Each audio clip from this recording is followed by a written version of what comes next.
Carole Serra est sophrologue. Avec son mari, le compositeur Laurent Stopnicki, ils effectuent des recherches sur l'impact des sons sur les émotions. Rendez-vous au cœur du bien-être où se conjuguent expériences artistiques et thérapeutiques. Bonjour Carole. Bonjour Christelle. On vous connaît parce que vous avez commencé comme speakerine à TF1, donc un visage quand même très connu. Et puis à un moment donné, vous avez eu quand même un parcours de vie très étonnant, un gros incendie chez vous, et vous retrouvez à l'hôpital sans plus rien du tout à reconstruire. Ah oui, je suis une miraculée, comme m'avaient dit les pompiers. En fait, c'était en 92, effectivement, un vendredi soir. Je venais juste d'apprendre que les speakerines venaient d'être supprimées. Ouais. Donc déjà, j'avais eu un gros choc. Pas comme journée, alors voilà. Ma maison qui crame. Et je dormais tranquillement ce vendredi soir et soudainement, eh bien, une bougie s'est renversée. Mon salon était tout en plastique, en design à l'époque, et tout a brûlé. On s'est réveillé avec mon mari.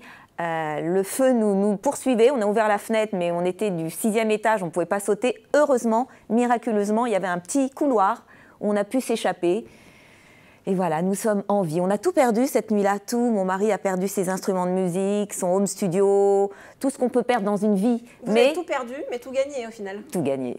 Vous avez Pourquoi ? Parce qu'en fait, du coup, vous avez été repéré, vous chantiez en fait en parallèle, et vous avez été repéré par un directeur de musique en fait japonais. Exactement. Il fallait le faire.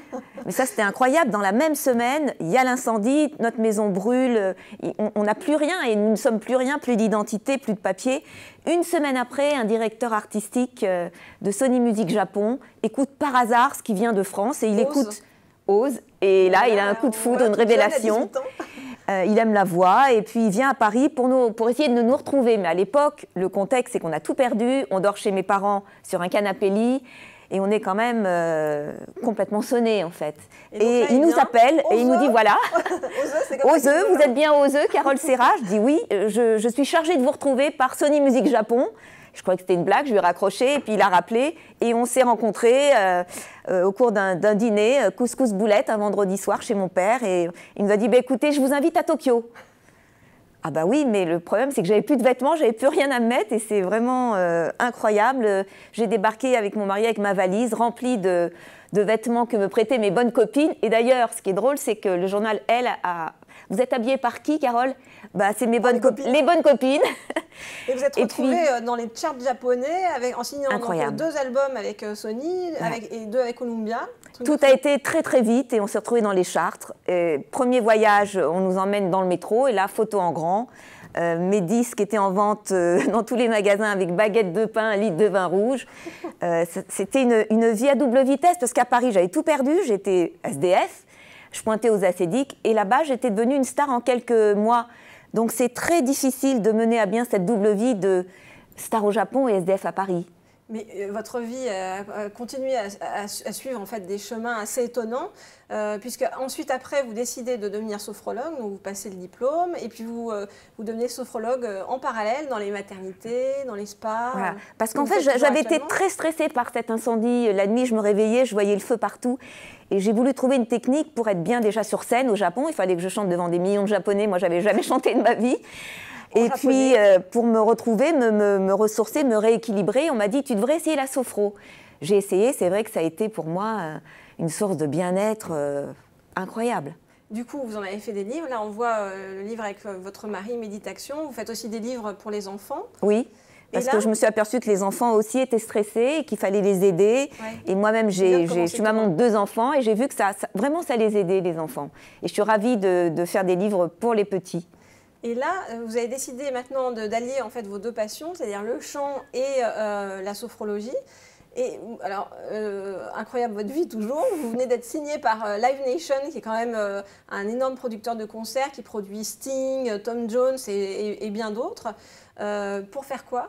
Ben en fait, je fais des concerts de méditation en musique live, c'est-à-dire que c'est des concerts où je mêle la méditation, le chant, la musique.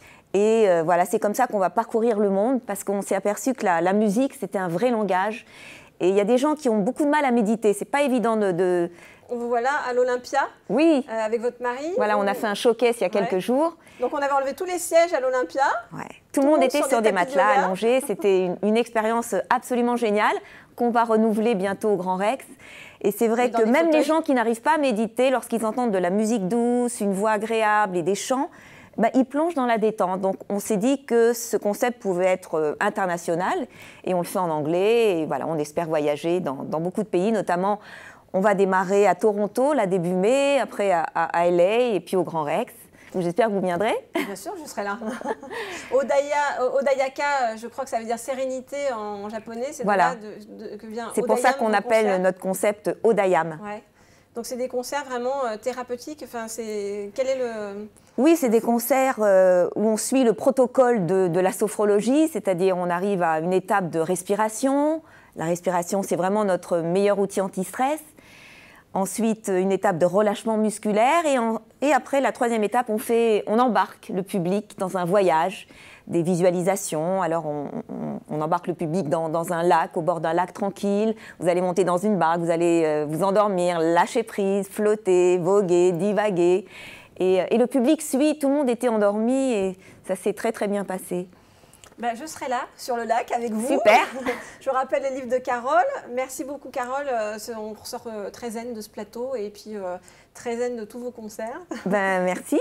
Alors, la méditation, c'est méditer. Pourquoi? Pour être encore plus dans l'action, dans sa vie au quotidien. Voilà. Merci, Carole. C'est un vrai plaisir d'être venue sur ce plateau. À très vite pour une prochaine Success Story.